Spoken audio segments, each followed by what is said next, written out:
السلام علیکم۔ آج جمعرات ہے، فروری کی 3 تاریخ۔ پاکستان میں اس وقت شام کے 7، بھارت میں 7:30، اور یہاں ہمارے اسٹوڈیوز کی گھڑیوں میں صبح کے 9 بج رہے ہیں۔ وائس آف امریکہ واشنگٹن کی اردو سروس سے میں ہوں خالد حمید، خبروں کے ایک بلیٹن کے ساتھ۔ پاکستان کے صوبہ بلوچستان میں 2 مقامات پر ہونے والے حملوں میں پاکستان فوج کے شعبہ تعلقات عامہ کے مطابق 13 دہشت گرد ہلاک، جبکہ 7 سیکیورٹی اہلکار جان دے بیٹھے اور 3 زخمی ہو گئے۔ تجزیہ کاروں کا کہنا ہے کہ وزیر اعظم کے دورے چین سے قبل اتنے بڑے حملوں کا مقصد پاکستان کو دباؤ میں لانا ہو سکتا ہے۔ بعض تجزیہ کاروں کا کہنا ہے کہ مختلف علیحدگی پسند گروپس اپنے الحاق کو مؤثر کرنے کے لیے اتنے بڑے حملے کر رہے ہیں۔ آئی ایس پی آر کے مطابق نوشکی میں دہشت گردوں نے ایف سی کیمپ میں داخل ہونے کی کوشش کی، جس کا بھرپور جواب دیا گیا۔ شدید فائرنگ کے تبادلے میں 9 دہشت گرد ہلاک اور 1 افسر سمیت سیکیورٹی فورسز کے 4 اہلکار جان کی بازی ہار گئے۔ دوسری جانب پنجگور میں فورسز پر حملے میں 4 دہشت گرد مارے گئے، جبکہ 3 فوجی موت کا شکار اور 4 زخمی ہو گئے۔ سیکیورٹی فورسز نے 4 سے 5 دہشت گردوں کو گھیرے میں لے رکھا ہے۔ پاکستانی فوج نے دعویٰ کیا ہے کہ دہشت گردوں کے رابطے بھارت اور افغانستان سے ملتے ہیں، تاحال کسی رد عمل کا اظہار نہیں کیا گیا۔ ضلع پنجگور اور نوشکی میں سیکیورٹی فورسز کے کیمپوں پر جو حملے ہوئے ہیں، ان کی ذمہ داری کالعدم عسکریت پسند تنظیم کالعدم بلوچ لبریشن آرمی نے قبول کر لی ہے۔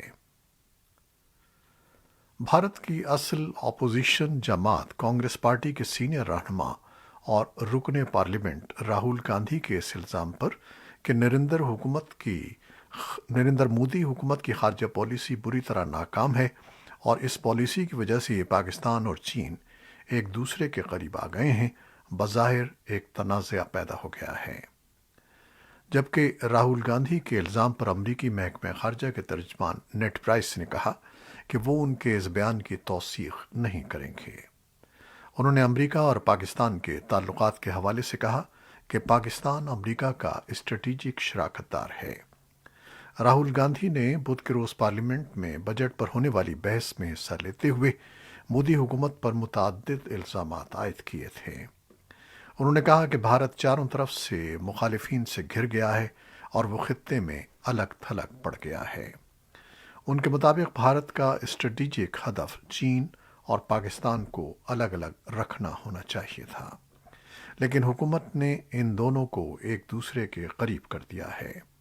ان کے بقول بھارت ایک سنگین خطرے سے دوچار ہے، اس خطرے کو کم کر کے نہیں دیکھا جانا چاہیے۔ راہل گاندھی کے ان الزامات پر حکومت کی جانب سے سخت رد عمل ظاہر کیا جا رہا ہے۔ بعض تجزیہ کاروں کے مطابق راہل کا بیان بے بنیاد نہیں ہے۔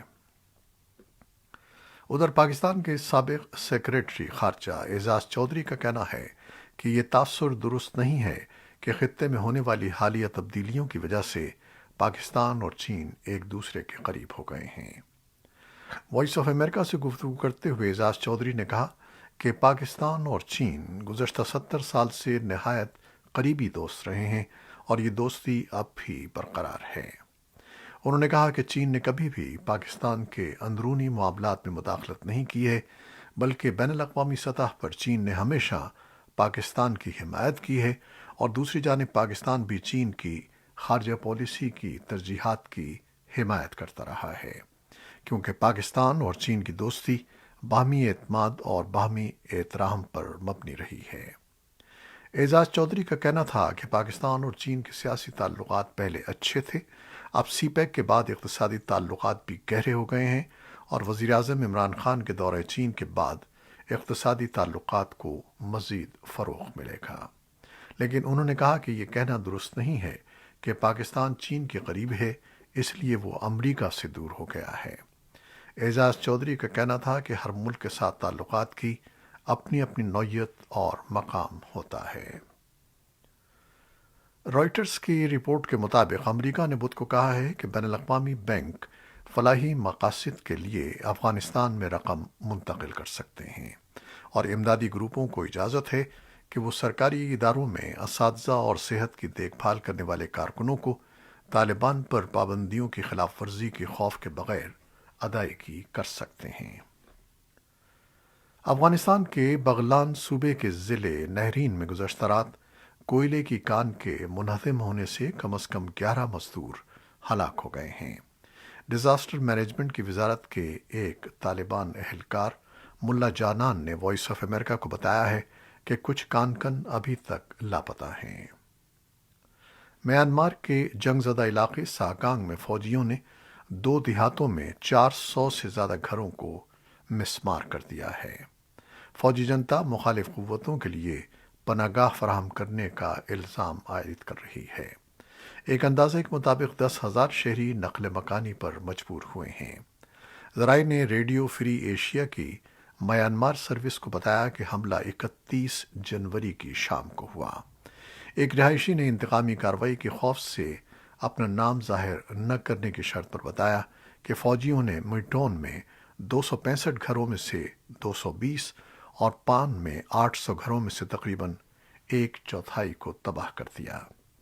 مسلح تصادم کے اثرات پر توجہ مرکوز کرنے والے ایک تحقیقی گروپ ڈیٹا فار میانمار کے مطابق آتش زنی نے 9 ریاستوں کے 90 دیہاتوں میں عمارتوں کو تباہ کر دیا ہے، جہاں فوج 1 فروری سن 2021 میں اقتدار پر قبضے کے بعد سے جنتا مخالف قوتوں کے خلاف برسر پیکار ہے۔ امریکی محکمہ دفاع پینٹاگون نے بدھ کے روز بتایا ہے کہ صدر جو بائیڈن اس ہفتے نارتھ کیرولائنا کی ریاست میں واقع فورٹ بریگ سے تقریباً 2,000 فوجی پولینڈ اور جرمنی بھیجوا رہے ہیں، جبکہ جرمنی میں موجود اندازاً 1,000 فوجیوں کو رومانیہ روانہ کیا جائے گا۔ ایسوسی ایٹڈ پریس کے مطابق پینٹاگون کے پریس سیکریٹری جان کربی نے بتایا ہے کہ امریکہ کی طرف سے مشرقی یورپ میں تعینات کے لیے فورسز کے بھجوائے جانے کا مقصد امریکہ اور اتحادیوں کے دفاعی پوزیشن کو مستحکم کرنا ہے۔ ان کے بقول یہ فوجی یوکرین میں داخل نہیں ہوں گے۔ اس سے قبل صدر جو بائیڈن نے بھی یہ بات کہی تھی کہ وہ روس کے کسی حملے کو روکنے میں مدد کے لیے امریکی فوج کو یوکرین میں تعینات نہیں کریں گے۔ تاہم امریکہ یوکرین کو اپنے دفاع کے لیے اسلحے کی رسد فراہم کر رہا ہے۔ فوج بھیجنے کا یہ اقدام ایسے میں سامنے آیا ہے جب یوکرین کی سرحدوں پر روس کی فوج کی تعیناتی کے معاملے پر بات چیت تعطل کا شکار ہے۔ اس معاملے پر یورپ میں یہ خوف بڑھتا جا رہا ہے کہ روسی صدر ولادیمیر پوٹن یوکرین پر جارحیت کے لیے تلے ہوئے ہیں۔ مشرقی یورپ میں واقع نیٹو کے ارکان کو خدشہ ہے کہ کسی بھی وقت ان کی بھی باری آ سکتی ہے، حالانکہ روس نے کہا ہے کہ وہ تنازع کے آغاز کا ارادہ نہیں رکھتا اور سفارتی کوششیں جاری رکھنے پر تیار ہے۔ امریکی انتظامیہ کے ایک عہدیدار نے نام ظاہر نہ کرنے کی شرط پر دفاعی اقدامات پر بات کی، جن کا بھی باقاعدہ طور پر اعلان نہیں کیا گیا ہے۔ نیٹو کے سیکرٹری جنرل یانس اسٹالٹنبرگ نے یورپ میں مزید فوجیوں کی تعیناتی کے امریکی منصوبے کا خیر مقدم کیا ہے اور کہا ہے کہ نیٹو روس اور یوکرین کی سرحد پر کشیدگی کے درمیان اپنے اتحاد کے جنوب مشرقی حصے میں اضافی جنگی گروپ بھیجنے پر غور کر رہا ہے۔ اسٹالٹنبرگ نے صحافیوں کو بتایا کہ جب کہ نیٹو اس امکان کی تیاری کر رہا ہے کہ روس فوجی کارروائی کر سکتا ہے، اس کے باوجود نیٹو بامانی بات چیت کرنے اور بحران کا سفارتی حل تلاش کرنے کے لیے بھی تیار ہے۔ نیٹو روس سے کشیدگی میں کمی کے لیے زور دیتا ہے۔ امریکہ میں قانون نافذ کرنے والے حکام کے مطابق ایف بی آئی نے اس ہفتے ملک میں تاریخی طور پر سیاہ فام کالجوں اور یونیورسٹیوں ایچ بی سی یوز کے خلاف بم دھمکیوں کے سلسلے میں کم از کم 5 افراد کی شناخت کی ہے، جن سے وہ پوچھ گچھ کرنا چاہتے ہیں۔ نام ظاہر نہ کرنے کی شرط پر بات کرنے والے اہلکاروں نے Associated Press, New York Times, Washington Post اور این بی سی نیوز کو بتایا کہ یہ افراد نوعمر ہیں اور جن لوگوں نے دھمکی آمیز کالیں کی ہیں وہ جعل سازی پر مبنی طریقے استعمال کرتے تھے، جس کی وجہ سے کالز کو شناخت کرنے میں دشواری پیش آ رہی ہے۔ ایف بی آئی نے بدھ کو ایک بیان میں کہا کہ کوئی دھماکہ نہیں ہوا اور کوئی بم بھی نہیں ملا ہے۔ پینٹاگون نے جمعرات کو کہا کہ امریکی اسپیشل فورسز نے شمال مغربی شام میں انسداد دہشت گردی کا ایک کامیاب مشن انجام دیا ہے۔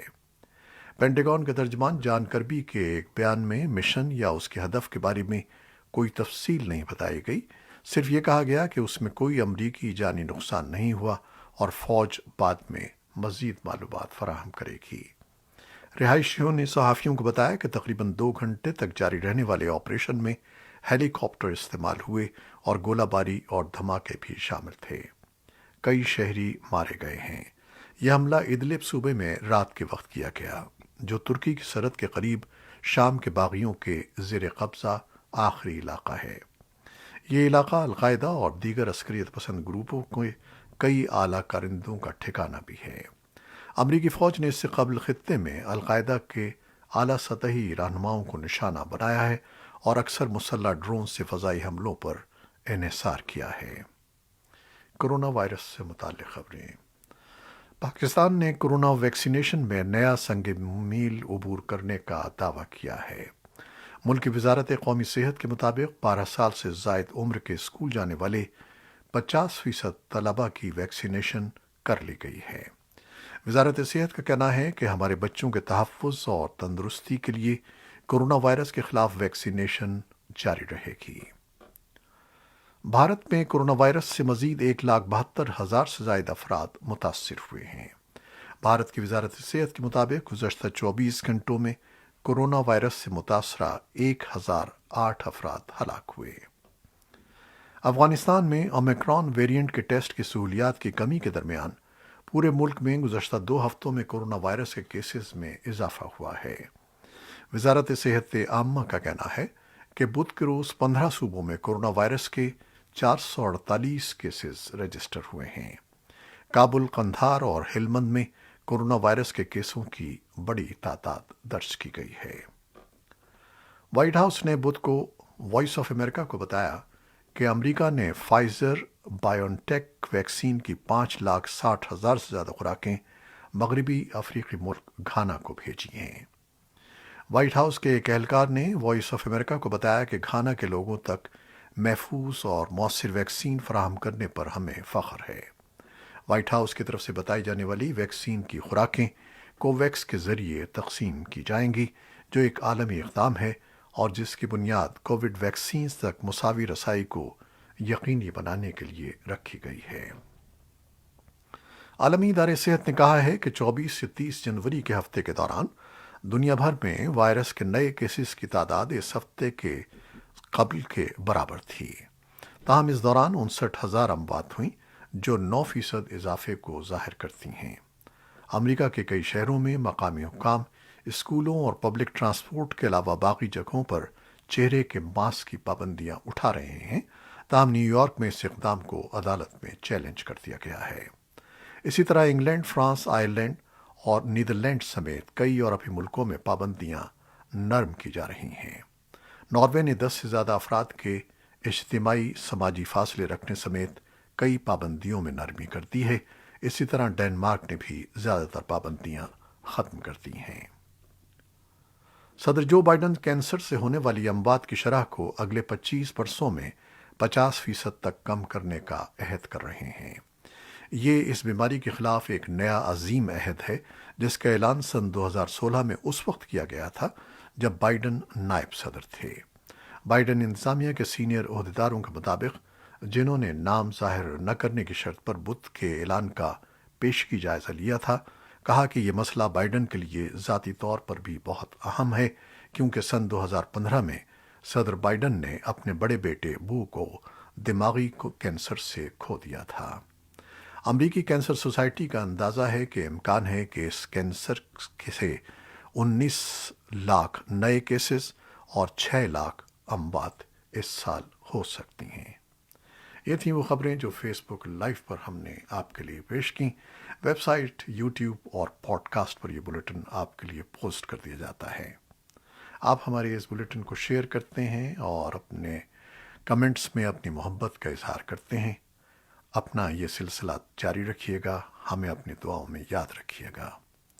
خالد حمید اب اجازت چاہتا ہے۔ اللہ حافظ۔